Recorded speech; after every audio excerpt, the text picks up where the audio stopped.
Hello everybody and welcome back. Root Beer here looking at question 24, the penultimate question on our 2018 Fermat paper.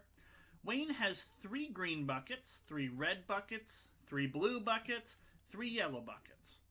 He randomly distributes 4 hockey pucks amongst the green buckets, with each puck equally likely to be put in each bucket. Okay, so that would be 3 buckets, so a 1/3 chance. Similarly, he distributes 3 pucks amongst the red, 2 amongst the blue, and 1 puck amongst the yellow buckets. So I guess that's just going into one of the buckets, whereas the others, I guess, could double up and things like that. And I'm going to assume it's also equally likely for each of those. So of the 3 yellow buckets, there's 1/3 a chance that one of them will get the puck, and 1/3 a chance the other one will get a puck, or 1/3 a chance that the third one will get a puck. Okay, once he is finished, what is the probability that a green bucket, so just one green bucket, contains more pucks, so more, not greater than or equal, than the other 11 buckets? So including the other green buckets. Okay, so we can't have any sort of ties for most. Alright, so what can we do? Well, the buckets themselves can't really be told apart. And the pucks can't be told apart either. So this is a counting problem. I think it was red next. This is a counting problem, but it's a little different than one you might have encountered in most high school counting courses, even if, there aren't that many courses where they teach you how to do counting problems anyway. But certainly this one's a little different. It's indistinguishable objects and indistinguishable labeling, which is kind of interesting. So this is a partitioning problem, but basically we've got some pucks, and they have to go into our buckets. So there's lots of possibilities. But for example, if I put 2 pucks in the green one, and then 1 in this one and 1 in this one, this happens with a certain probability. Okay, but it's the exact same outcome. It's an indistinguishable outcome. You can't tell the difference between the 2 pucks going into this. All that you really can say is there's 2 in one bucket, 1 in another, 1 in another, and that adds up to our 4 buckets. This is why it's sometimes called partitioning, because you're taking the number 4 and splitting it up into smaller numbers that all add up to 4. You're basically asking, how many ways can I write 4 as a sum of 3, because we've got 3 buckets, non-negative numbers, because of course you can have a bucket that has 0 in it. Okay, so we've got different numbers of pucks going into the different colors of buckets, so we're going to have different possibilities. So for the green buckets, we've got 4 now. We could have all 4 of the pucks in the same bucket, and we could also have 3. I'm always going to list the biggest number first, this way I won't miss out on things. So we could have 3, and then that would leave 1 bucket for the other 2 buckets. We could have 2 and I guess a 2 and then 0. Or we could have 2 and 1 and 1. But you can't have 1 and, because if I'm listing the larger numbers first, then at most I could have 1 and 1 and 1 for 3, not 4. So there's 4 different ways to put the pucks in the buckets. However, they're not all equally likely. Okay? For all 4 pucks to go in the same bucket, so each puck would have to choose that one bucket. You'd have, so it doesn't matter which bucket the first one is placed in, but then the remaining 3 have to all choose that bucket as well, and that's going to be a 1/3 for the next bucket, 1/3 a chance for the next puck, and 1/3 for the next puck. So that would be, so you get all 4 in the same green bucket 1 out of 27 times. So it's not, just because the pucks have an equal chance to go in the buckets does not mean these outcomes here are equally likely. There's a 1 out of 27 chance that one of the pucks, that one of the buckets, the green buckets, will have all 4 of the pucks. Okay. So how are we going to count the other ones? Because the probabilities are going to be kind of key. Well, let's worry about the probabilities in a little bit. Let's get the other ones. So the red ones, so here's the green ones. The red ones, I've got 3 pucks, and I could have all 3 in one. Or I could have 2 in one and 1 in the other. or I could have 1 and 1 and 1. So there's 3 ways to do the red buckets. I guess there's going to be, yeah, just 2 and then 1s. Okay, this problem is actually harder. If you tried to do split like 5 or 15 or 28 into 3 numbers adding up, there's lots of different possibilities. It's just sort of a coincidence that there's 4 ways here and 3 ways here and 2 ways here. And there will just be 1 way here because it's going to be 1, 0, and 0. So, okay, so you might think, well, there's 4 different outcomes, 3 different outcomes, 2 and 1, so there's a total of 24 different possibilities, but and that's true. There's 24 different combinations of how the pucks can be placed in the different colored buckets, but as I say, they're not all equally likely. So we're going to have to figure that out. Now, let's start off with the easy ones. So when it comes to the yellow buckets, there's only one possible outcome. Okay? So this happens 100% of the time. Which bucket it is, I don't care, because remember what we're trying to do. We're comparing to the green buckets. So this happens 100% of the time. In probability, we usually use fractions or numbers between 0 and 1. So the probability here is just a 1. 100% of the time, or 1 out of 1 times, you'll get 1 puck in one of the yellow buckets and 0s in the others. Not very interesting. Okay, let's move on to the blue buckets. Are the blue buckets the ones that get 2? Yes. Okay, so I didn't want to keep going on with. I didn't know if I'd switch to the blue and the red ones. Now there's different possibilities. We could have 2 in one, or we could have 1 in one, or 1 in one and 1 in another. Now when it comes to the probability of getting 2 in the same bucket, you pick one of the 3 buckets. It doesn't matter which one, and you place your puck in there. But the next puck has a 1/3 chance of also joining that one. So that's going to happen 1/3 of the time. And then, well, the remaining 2/3 of the time, you'll have to have your other 2 buckets. And how's that going to work? Well, 1/3 of the time, so you pick, I guess, one bucket that's off limits. And then, I'm just trying to verify that it's 2/3 without just saying, well, it's what's left over. So, doesn't matter which one the first bucket goes into, but then you have 2/3. 2 out of 3 times you'll choose one of the other 2 buckets, and that's why it's going to be 2/3. Okay. The bigger ones are where the probabilities, I think, are going to get harder. But the something 0/0 probability is always going to be nice and simple. It's 1 out of 9. You choose where the first puck is going to be placed, and the other 2 have a 1/3 chance, 1/3 times 1/3, giving you 1/9, to join that first puck. So it does because we can't tell the red buckets apart. Like it's not a poppy red and a spaghetti red and a dark red. They're just the red buckets. It doesn't matter which bucket is which. But as soon as you place a puck, suddenly you can say, this is the bucket that has the puck in it. Okay?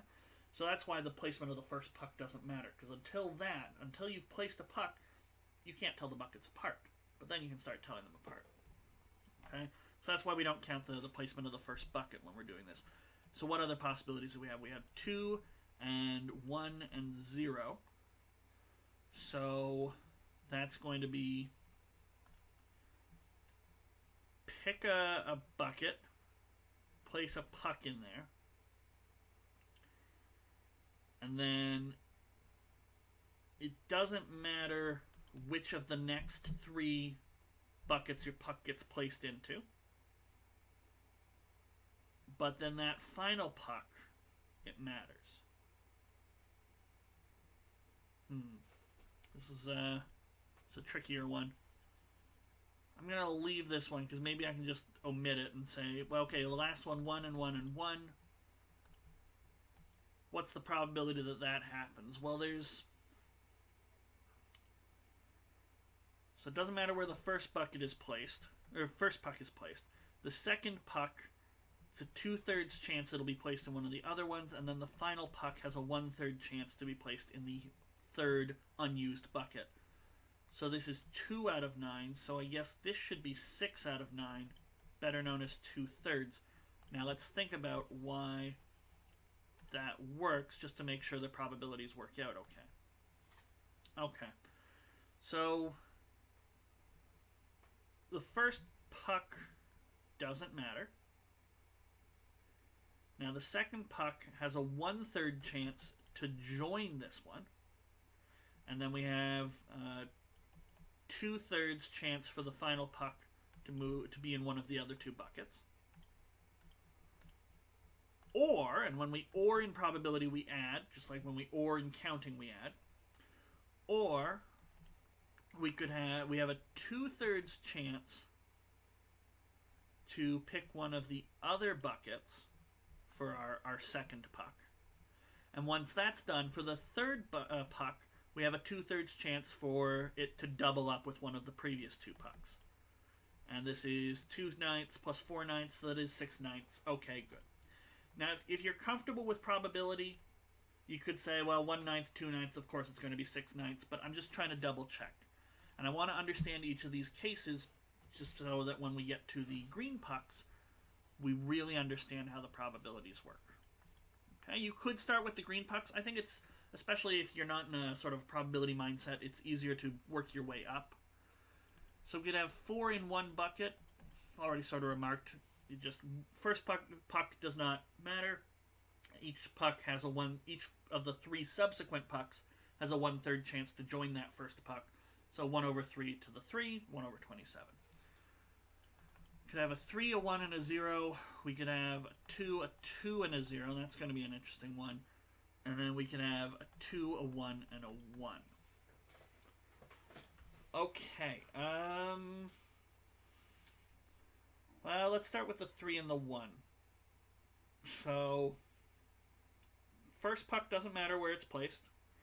Second puck has a 1/3 chance to join that first puck. And then we branch out. The next puck has a 1/3 chance to join it, but then the final puck will have to have a 2/3 chance to join one of the other two buckets. So, or second puck has a 1/3 chance to join the first one. The third puck has a 2/3 chance to be the one that's left over. And the last puck has a 1/3 chance to join the first and second pucks that were placed. Or the first puck is placed, second puck has a 2/3 chance to be put in another bucket, and then the final two pucks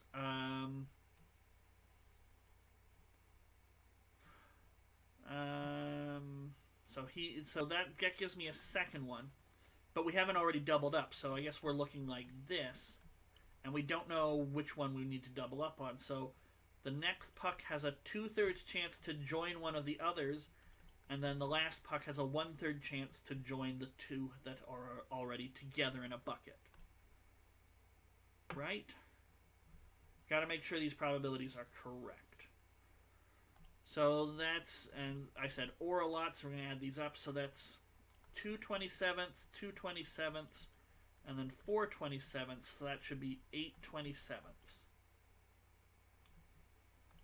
Okay, so 8/27ths of the time you'll get 3, 1, and 0. I wonder if there's a particular formula for these. I'm not going to try and figure it out right now. I just want to try and get a handle on the question itself. But this would be a very interesting question, just while I'm thinking about it, to generalize.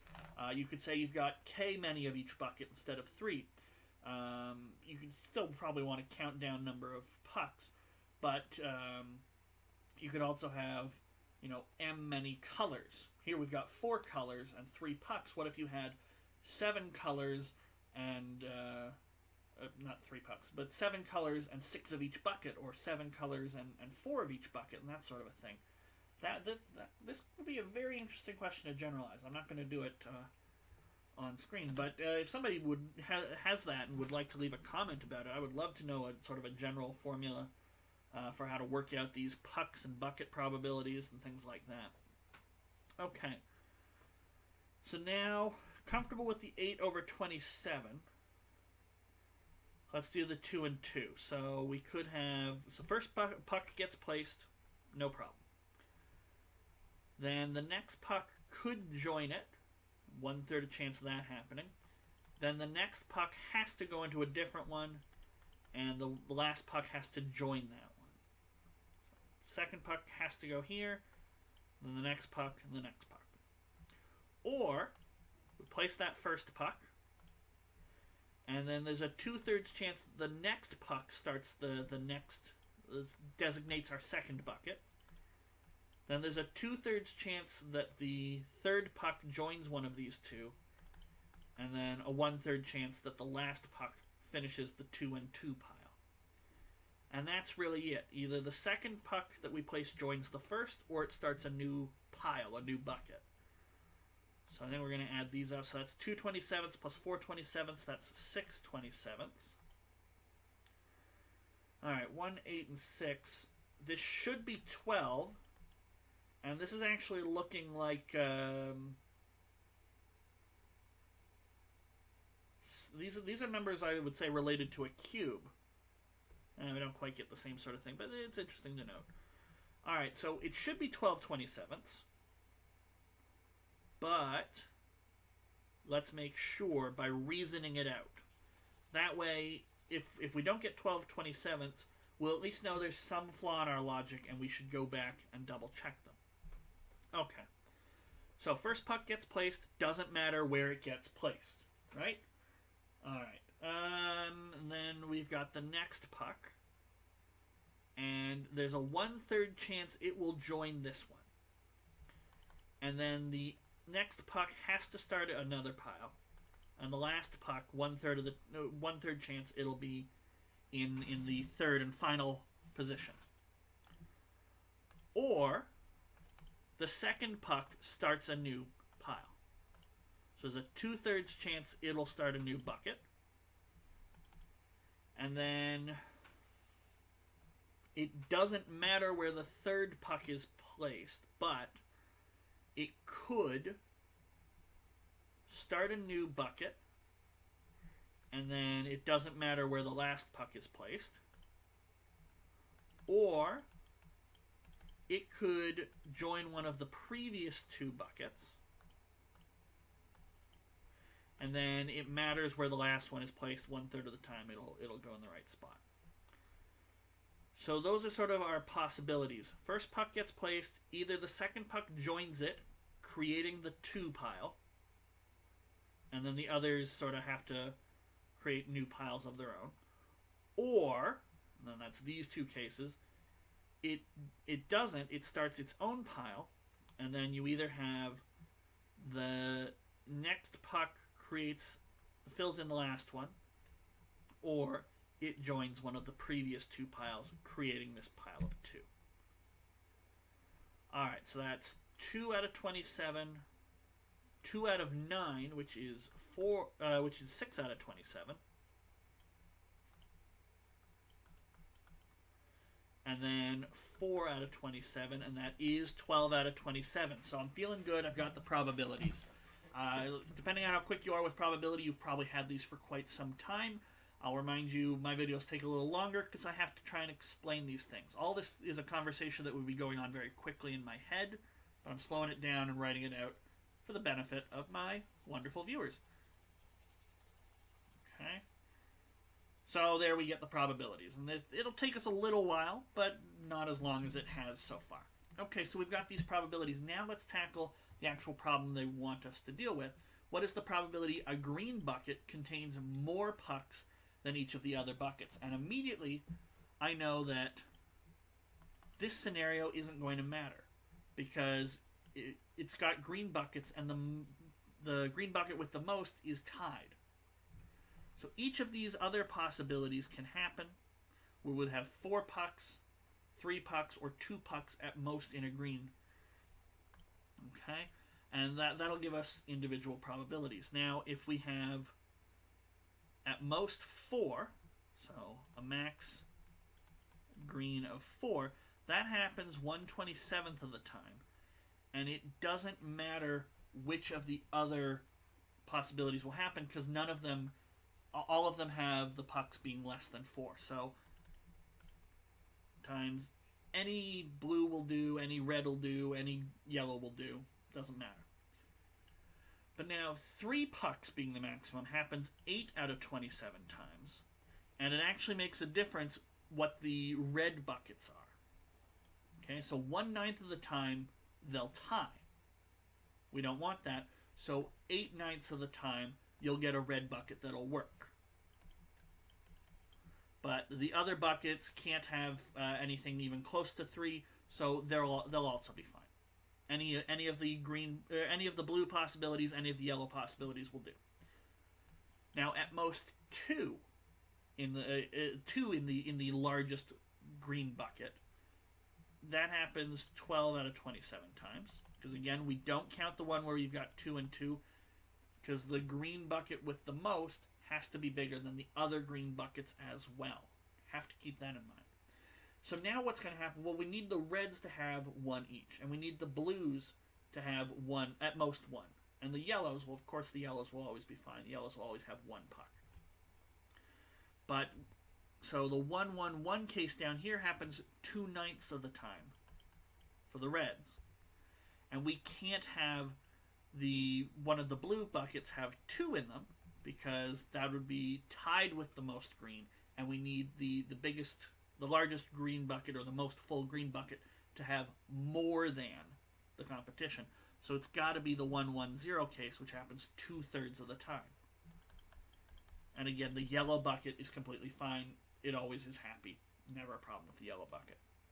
Okay, so these probabilities are 1 out of 27, or, so plus, 64 out of 243,